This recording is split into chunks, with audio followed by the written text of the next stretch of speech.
Hi, everyone, and welcome to this really fun mini interview where we're going to introduce you to an awesome garden book author in just a second. First of all, we're Sean and Allison McManus from Spoken Garden, and we're actually here on behalf of the National Garden Bureau and Garden Communicators International. And we're here to help promote a really fun event coming up on Thursday, November 14th.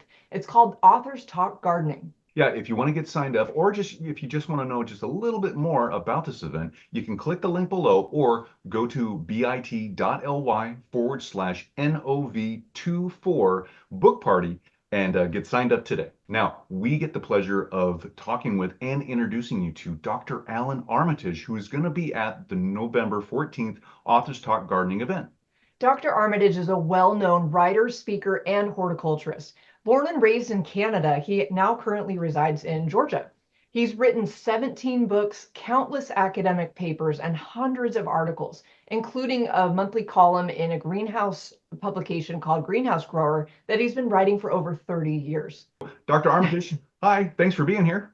Hey, oh, my pleasure, and thank you for having me. And by the way, uh, Allison, I've been doing this silly stuff, writing books and speaking to gardeners and writing this column, by the way, for 40 years. And I tell 40. people this, I've written a column every month for 40 years, and every one has been different. And people look at me and they say, huh, that's older than I am, so so I've been around a wee bit and having a great time. And of course, I enjoy what I do. So I'm happy to share whatever I do with all the things you're doing.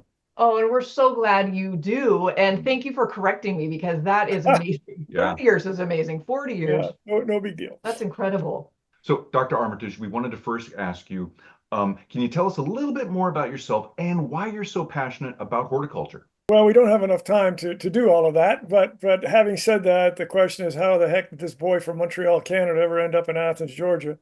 And it's a rather long story, but I use without being really silly about it, I use a quotation from a famous American philosopher by the name of Yogi Berra, and he said, "When the path forks, take it."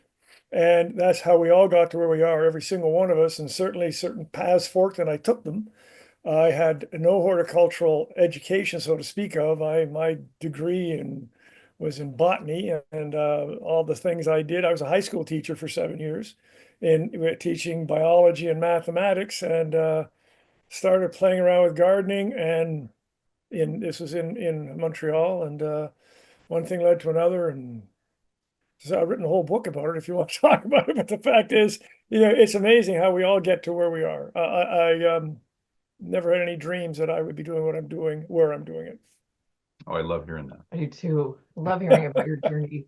I'm really excited to hear a little bit more about your latest book, Field Guide to Specialty Cut Flowers.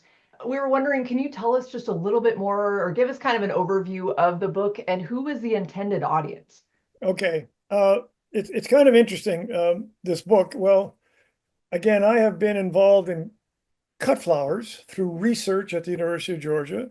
We started the Association of Specialty Cut Flower Growers back in the late 80s, and that has now got thousands of members. We you can imagine in the okay, doesn't matter if the 80s or 90s, whatever, I decided that I wanted to do research in field grown specialty cut flowers. And specialty means not roses, not mums, not carnations. Those are all greenhouse grown. They're all coming from Ecuador and Colombia and whatever. And so you can imagine that most people say, well, what for? Americans can't grow cut flowers. They're all coming from overseas. What's the point? And I said, well, you'd be surprised. And anyway, we did the research and we actually had real data about the number of flowers you're going to get as a yield, the number of stems that are greater than X number of inches. And we did this. People responded. There were a lot of hidden cut flower growers that had nobody to talk to. And so they responded to this and eventually wrote a book called Specialty Cut Flowers, believe it or not, in 2003. And, so you can imagine, and I did this with my colleague by the name of Judy Loschman, who was my technician at the time at the University of Georgia. And this book kind of sat around for a while, but it was actually the only book out there that could tell you how to grow flowers for cuts. And so that the audience, of course, was the commercial cut flower grower, but all sorts of gardeners glommed onto this because they didn't have it. They all, there's little tables in there that say cut it when it's half open, or cut it when it's fully open, or plunge it in hot water, or don't do that, or don't. So it was really practical as well. But that book sat around for a while, but this whole cut flower thing has just exploded. And certainly in the last 10 years, it's just crazy. We can't keep the book on the shelf. But having said that, that book was 2003. I redid it in 2013. Today is 2024, and we came out with this book here. I don't know if you can see it, probably can't because it's crazy. But anyway, it's called The Field Guide to Specialty Cut Flowers. And a field guide means you throw it in your truck. The field guide means that it's kind of like an Audubon guide, and you fire it away, you take it to the field with you or to the garden. And my colleague, Kelly Garcia, who works with me and keeps me straight and honest, and she was a co-author on this, and she also is a cut flower grower. So we just came out with this in 2024, and it has done very, very well. But it's very practical, and for the gardener who is listening, again, these things that say, well, here's some varieties you can do, they can get them. Here's when you cut it. They can do that because most gardeners love cut flowers. And in fact, it's amazing how many gardeners, and again, how they started, have got their little backyard, and all of a sudden they're taking stuff to the farmer's market. But anyway, it's a guide on cut flowers. And the other thing that Kelly suggested and we did is we also have a calendar for sowing seeds. When you do it, how long you expect germination, and what temperatures you should be at, and what you do with them after that. That is also kind of part and parcel of this book. It is a different, it's all one and the same, but they're different things on the website. But nevertheless, so the audience certainly was originally commercial people, but who we're dealing with today and who we're going to be dealing with in this fun little party we're having, I hope will be gardeners who simply like to have cut flowers.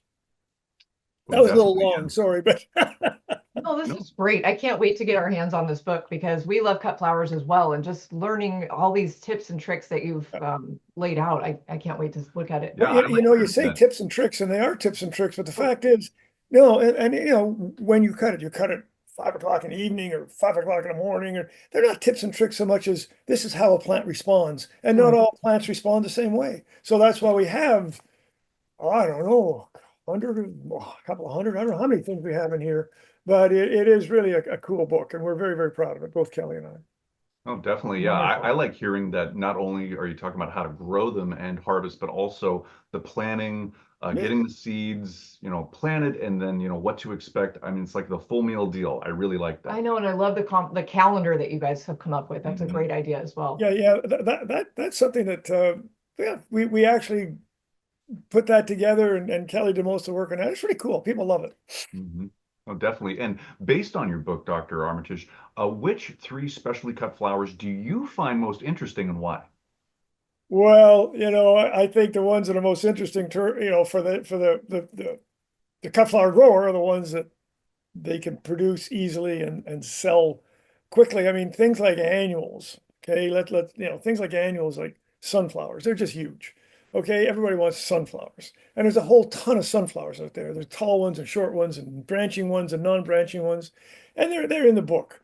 So annuals like that, and celotias and zinnias, and those are always going to be around. And for somebody just starting, or somebody who wants to go out in their garden and just start harvesting some few things, bring them in for guests coming, or take them over to their friends, those are great.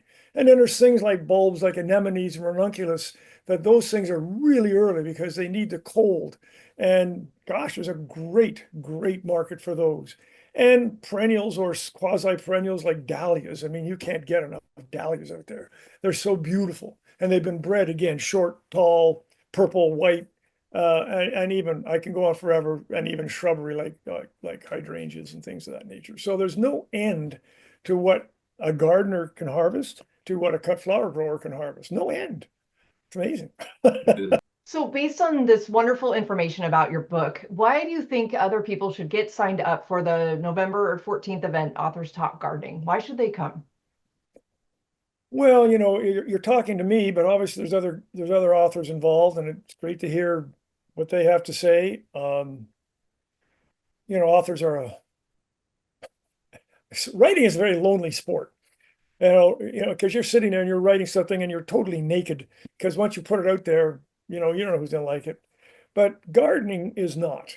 And gardening, the idea of listening, I don't know, listening to us or sharing with what we're doing at the party there is, and I keep saying this, and I think people are starting to understand that what we have as gardeners, be them cut flowers or bees or whatever else we're going to hear about, what we have as gardeners that so few people have is that we always have something to look forward to. Always. Whether you put a seed in the ground and wait for it to come up, whether you put a bulb in the fall for a daffodil in the spring, whether you put a sapling in for a tree, we always have something to look forward to. Few people can say that. And I want to tell you, you're getting my philosophy you didn't even ask for, but as I say, I've met many tired gardeners, broke gardeners. I've met many frustrated gardeners, but I've never, ever met an old gardener, because you can't get old when you're looking forward to the future. It just didn't happen. So if this kind of stuff turns you on, then that's what I'm going to talk about. But I'm sure the other authors are going to do just as wonderful a thing as I do. Oh yeah, no, it's going to be a great event. And so, Dr. Armitage, where can anybody go to find out more about you and your newest book? Well, the easiest place, and again, my colleague Kelly Garcia is actually listening to this in the background, and she doesn't want to say anything, but the fact is that I have a website. The website is really easy. It's Allan Armitage, and I spell my first name the correct way, of course, Allan, allanarmitage.net. And that's my website. And if you go on the website, you can see all the things that are going on. I have an app, I have books, I have whatever, and Kelly takes care of that. But if you go there, one of the places you can go is bookstore. And you can go right to the bookstore, you buy the book just with your credit card. It's an Amazon-y thing, even though I'm not quite as quick as them. And you do have to pay postage. But having said that, that's the easiest way, just allanarmitage.net. And so we're going to wrap it up here, Dr. Armitage. Thank you so much for being here with us. Thank you, everyone, for watching. We really appreciate it. If you want to find out more about this November 14th free event happening at 7 p.m. Eastern, Authors Talk Gardening event, you can go to, or you can click the link down below, or you can go to bit.ly/NOV24 book party. Can I say one more thing, Sean? Sure, Yes. sure. Just because Kelly's there and she's making faces at me. If you follow me, now you're talking to a Luddite here. If you follow me, I don't know how you do that, but I do Facebook Live in my garden. I do Instagram Live, and you can also find all these things that I'm up to that I don't even know I'm doing because Kelly tells me. But if you follow me, then it comes up automatically and says, "Hey, Dr. A's on Facebook Live," or whatever it is he's doing. And that's just, again, it's just, that's what we are as gardeners. We're having fun, period. So thank you so much, Dr. Armitage, for your time, and we can't wait to learn more at the event on November 14th. My pleasure. Thank you. Thank you. See you there. All right.